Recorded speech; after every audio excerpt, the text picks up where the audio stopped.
Hi everyone, this is video 2 for Trapped in the Care System, 18 years, my story. We're starting on this video on page 6 and this is to continue. My next move was to the Anna Wilson Children's Home, Marine Parade, Tankerton, near Whitstable, Kent. I moved to the Anna Wilson home in 1976 until 1981 at the age of 4 years old. It was a house on the corner which overlooked the seafront. In many ways it was quite idyllic, being the house which had a view onto the sea. I can vaguely remember getting a taxi every morning and every afternoon to and from the children's home from Tankerton to Whitstable to go to the primary school. There were at least three, if not four sometimes, of us who used to get the taxi, whereas the oldest kids would walk into school. This children's home was run by the Salvation Army, and boy, was it strict. This is the home about the children's home which I've got the YouTube channel about, which is the Anna Wilson Children's Home run by the Salvation Army. This is the home which the other YouTube video is about. When my mother used to visit the children's home, the Anna Wilson, she always felt uncomfortable. They were never nice. They were very unwelcoming and not nice at all to my mother. My mother was never offered any food or drink ever on her visit to the home from any of the members of staff.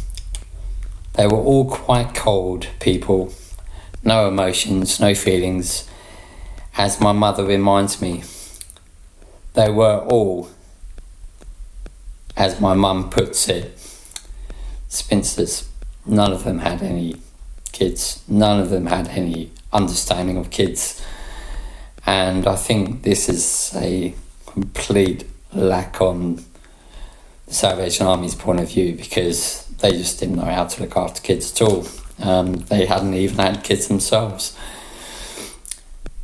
As a doctor wrote in my medical file previously that I was skinny and miserable while living at Alderton House.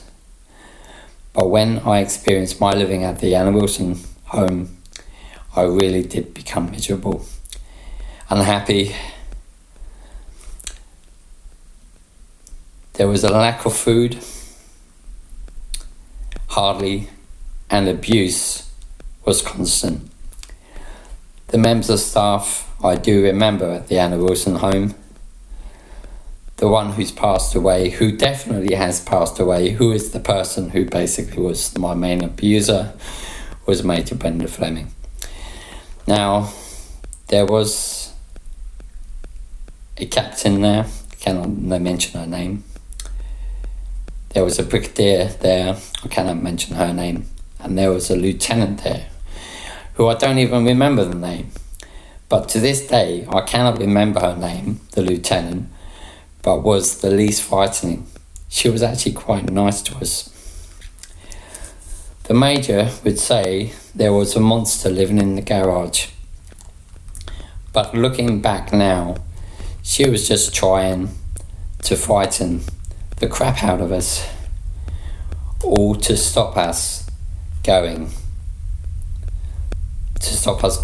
into the garage where the car was kept. We were also told about the boogeyman who would eat you if you misbehaved, another warped form of control. This was also saying that the boogeyman would walk around the grounds to stop us from running away. The next one was Black Sambo, who was a golly from the Marmalade Jam. I won't say the second part of the name, as back in the time in the 70s and even now is extremely racist. But as I say, it is banned now from being able to be used on any form of advertising with the Marmalade Company now. The members of staff would have this figure of this collie, have it fly across the top of the stairs to keep us from going upstairs, which was another form of warped control. Looking back, I'm sure they must have used fishing line across the landing to pull from strings to control the golly doll's movements flying across the landing. Last one was the scariest one, which is where the Major would put these scary joke eyes on behind her glasses. I'm actually quivering thinking about this because this was really quite traumatic when I was a kid. Remember, I was only 3.5, 4 years old when I moved into this home. As I'm writing this, and as I'm reading this, it is giving me shivers down my back just remembering it. Of course, at the time, I did not know it was the Major. It was the Major's altered ego, Black Sambo. She would say, "I am Black Sambo." This is now page 7, and I'm coming to eat you. Whoever was not in their bed would get pinched or their bums spanked while in their beds. She would physically put your head down on the pillow so your bum was facing upright so she could spank your bum, or she would pinch and twist like a horsebite. The ironic situation about the kids not being in their beds was because we used to play doctors and nurses and comfort each other because we were so scared of the Major, otherwise Black Sambo. We were in a catch-22 situation with the Major's warped form of physical and psychological control. I had to have a waterproof undersheet on my bed because I was so scared of Black Sambo, the Major, that I was too scared about walking down to the end of the landing to use the toilet. So of course I used to wet and soil my bed quite regularly.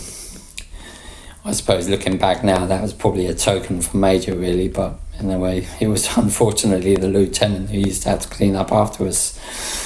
Even though bedtime was a very scary time, we also used to have fun to stop us thinking of all the monsters.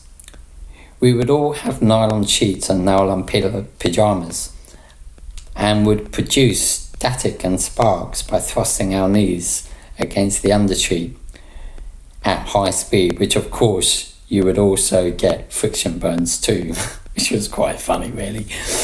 Even though we were having fun, it used to always give us friction burns from the rubbing of our nylon pyjamas against the nylon sheets.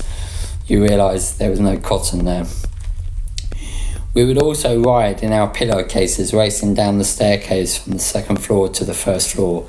Most of the time we did not get caught because the Major, in the early part of the evening, would be on the ground floor in their private lounge watching TV and wouldn't hear us playing out of our beds.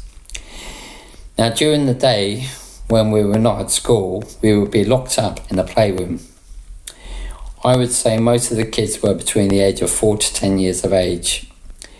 We would sing "Major, Major, can we go to the toilet?" over and over again until someone would walk past and hear us and let us go to the toilet, but most of the time just wanted to be let out of the room.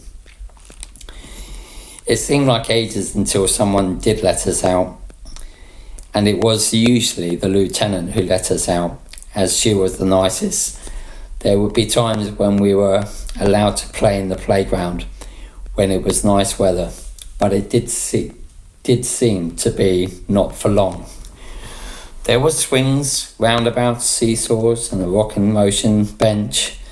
if I remember rightly, I did hear of a caravan which apparently Blue Peter contributed towards the home, but I cannot remember it. We used to run around the garage, and every time we passed a particular older girl who would squeeze the end of our fingers on our nails, we asked her why did she do this, and she said it was because of the walls. It would make us feel better, which I never understood to this day, but she never hurt us. I think it was a form of touch affection, a form of getting close to the kids. But she was one of the older kids, if I remember. But, to this day, I don't know why she squeezed the end of our fingers. But it didn't squeeze to actually hurt us. But I don't know, maybe it was just us holding her hand. I don't know. I can remember we were playing. This is now page 8. Kiss chase. And I was the one running away. And I ran through the gate. And the gate slammed on my finger. I was in absolute agony, but still carried on playing because our play time in the playground was so sacred. I didn't want it to end by someone dealing with my finger and then say you can't go out and play anymore, like on this occasion and many other occasions. So I never actually said that I'd injured myself. I would run to one of the older girls, but not by many years, to comfort me. I cannot remember her. I cannot say her name, but I do remember her name. To this very day, the only kids I remember and will not include their surnames or their first names, there were 2 brothers who played the trumpet at the Salvation Army Church. If I remember rightly, when I thought that the Major was quite racist on several occasions, especially in front of some of us kids who actually thought it was just so rude for her to be so judgmental by the colour of your skin.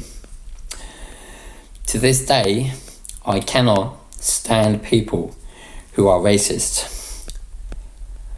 There was also a brother and sister, which I cannot say their name, who I think were brother and sister, but I'm sure they were.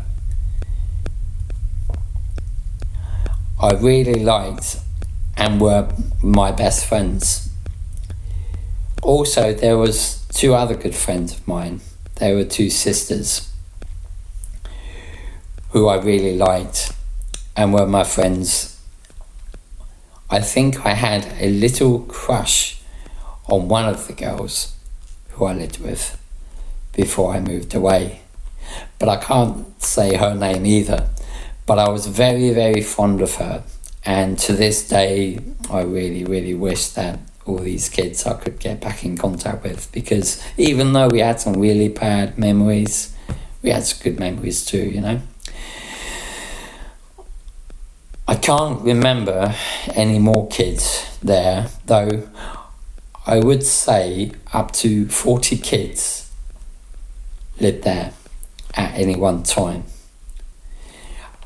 Apart from the younger kids' playroom, which was locked there was 2 other rooms, one for the boys and one for the girls.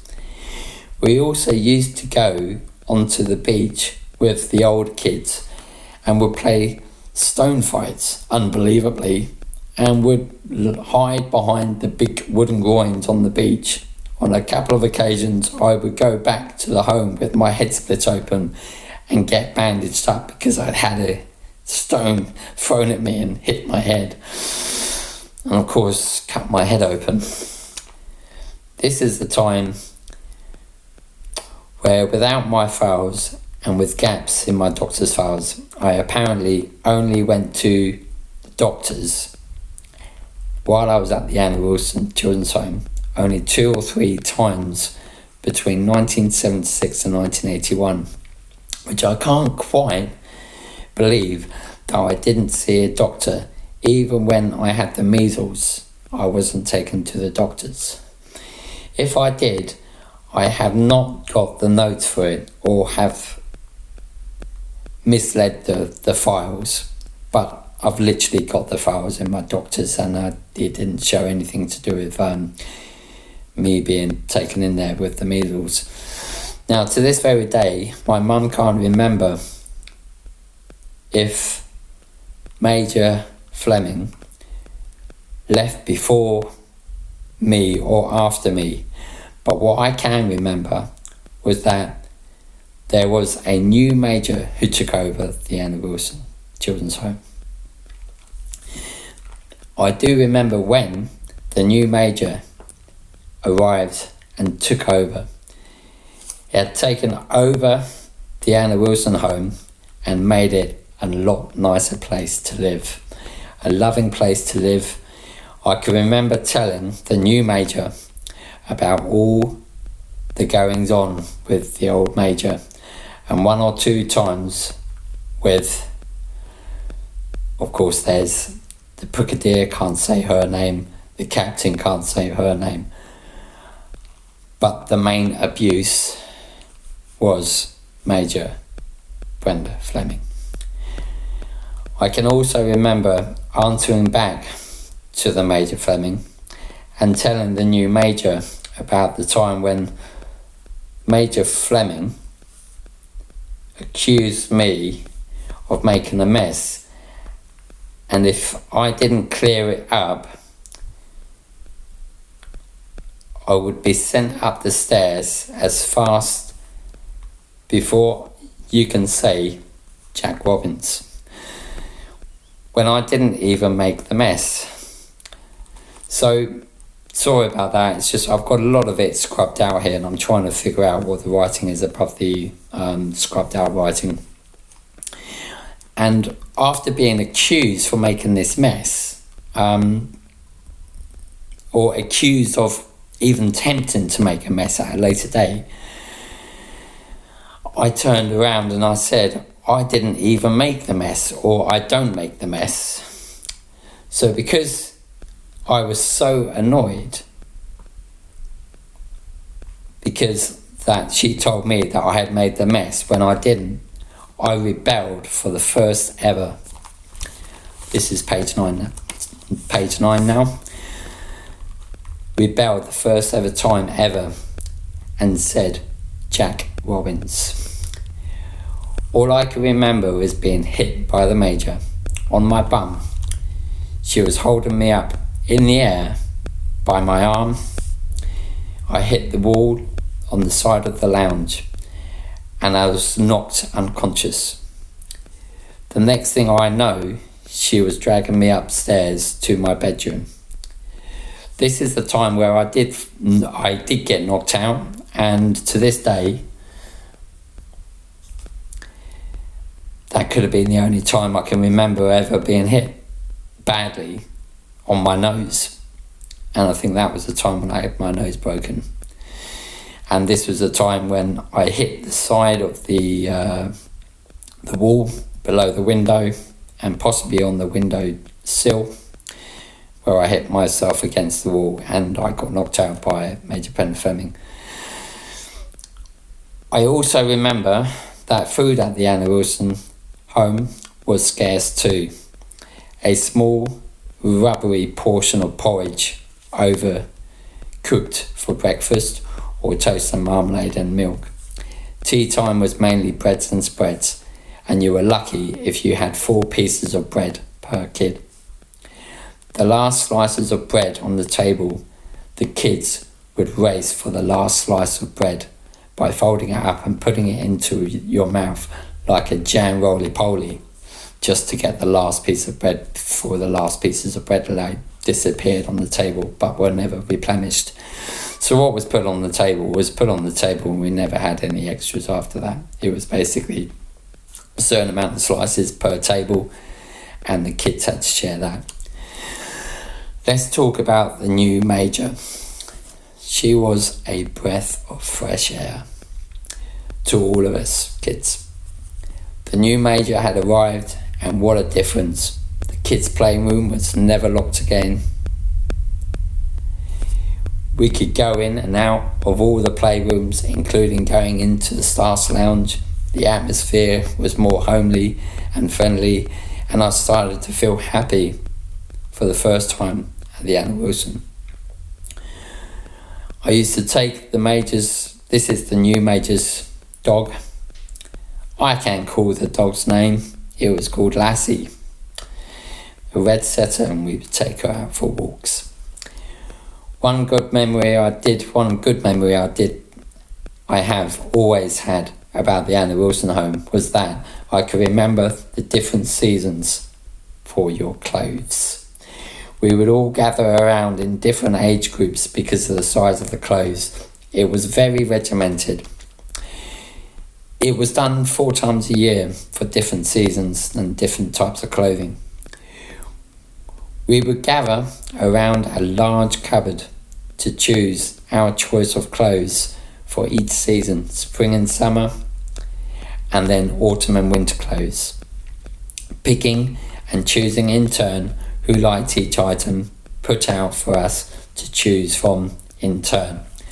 I can remember having great fun with the new Major's dog Lassie. We used to take the dog out for long walks on Saturday and Sunday mornings. Lassie is the same dog's name from the TV programme called Lassie. Quite ironic that the dog was a red setter. My mother told me that when she moved to England in 1966 from Pretoria in South Africa, which is where my mother comes from, she worked for a lady who bred red setters, and this lady was, I think, a friend of my grandmother's. The lady was called, I cannot name her name, and my mother worked and lived with her in Hertfordshire, in Stanmore, looking after the dogs, and worked my mother, as she put it, like a slave. This was after my mother had an idealistic job as an au pair, looking after kids in Switzerland, which she did enjoy. One day we were all gathered in a room with all the members of staff, only to be told, this is the biggest shock. The children's home was going to close down. Over the weeks, slowly but surely, the kids started moving out. At one time, I think half the kids had moved out and I was still there. I felt like nobody wanted me and I felt rejected. This is page 10 now. One morning came when the Major said I had foster parents to move in with. Before I knew it, I was washed, packed and ready to go to my new foster family. But before we go on to the next chapter in my life, I did have a life away from the children's home on my holidays and weekend visits. I did visit my grandfather in Switzerland, in Hampstead, sorry about that, my grandmother in Swiss Cottage with my mum, dad in Sittingbourne, and my mum, who lived at the time in Saltine, which was an adult home for people who were mentally ill. There was also another person who was a big part of my life. It was a very, very good friend of my mother's. It was her boyfriend. I cannot mention his name though. I really did have fun doing odd jobs around the house and doing a bit of gardening too. We would often go to the rock pools on Saltine Beach looking for crabs. He really was a fun guy to be around, and he was my mum's boyfriend after all. At this time, Mum had a work therapy job working as a cleaner at the American Express building in Saltine, in which coincidentally enough, later on in life, I ended up working for a landscape gardening company, which I cannot name the company, who had a garden maintenance contract maintaining the gardens there. There was also a family in Saltine who I had a lot of contact with, who were my mother's friends' family. I cannot mention their names, but they were a big part of my life while visiting my mother at the Saltine house. One of my friends was this lady's son, was a childhood friend who I hung out with quite regularly on my visits to see my mum and to stay with my mum's friend as well on many occasions later. The day of my move had arrived. I moved to the High Street in East Malling, near Maidstone in Kent, between 1981 and 82. This placement, or should I say foster home, which I really did have a good feeling about, was probably one of my favourite places I have ever lived during my childhood. I have just had to take 5 minutes out from writing, as even to this day I get emotional about these foster parents of mine. I keep on telling myself to man up, but it is hard with emotions that are so deep. This is going to be the end of this video now, video 2. This is video 2, page 10, and I will be up with a new update with you soon. Have a good day, everyone. Thanks. Bye.